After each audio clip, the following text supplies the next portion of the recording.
Курман айттын эрежеси. Өлгөн жакындарды эстеп кайгы менен өткөрүү күн эмес, мусулмандар чогулуп майрамдачу күн. Курманчылык кылуучу адамдар мусулман акылы ордунда, сапарда болбогон, балакатка жеткен, колунда бар. Ушул 5 шарты туура келген адамга милдет. Айт намазга чейин курмандык чалса болбойт.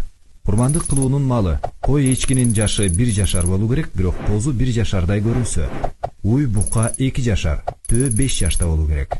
Ал эми мүйүзү түйүнөн сынып, 2 көзү же 1 көзү көрбөгөн же чолок мал. Кулагы же куйругунун 3төн 1 бөлүгү кесилген. Тиши жок же кулагы тубаса жок болсо курмандык кылууга болбойт. Малды союунун тартиби: бычак курч болуусу, 4 бутун байлап кыблага каратып коюу, башка малдын көз алдында сойбош керек.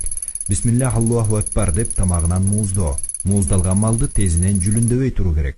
Курмандык кылуунун адеби: курмандыкка арналган малдын сүтүн саап же жүнүн кыркып алууга болбойт. Эгер ошондой кылынса, наркын садака кылуу милдет. Ичинен бала чыкса, аны дагы союш керек. Курмандык кылган малдын эти уй же төөнө 7 адам кошулуп курмандык кылса, анын этин тараза менен так бөлүш керек. Союлган малдын этин 3кө бөлүп, өзүнүн үй бүлөсүнө, туугандарына, дос кошуна, тааныштарына, 1 бөлүгүн кедей кембагалдарга берген абзел. Союлган малдын этин сатууга болбойт.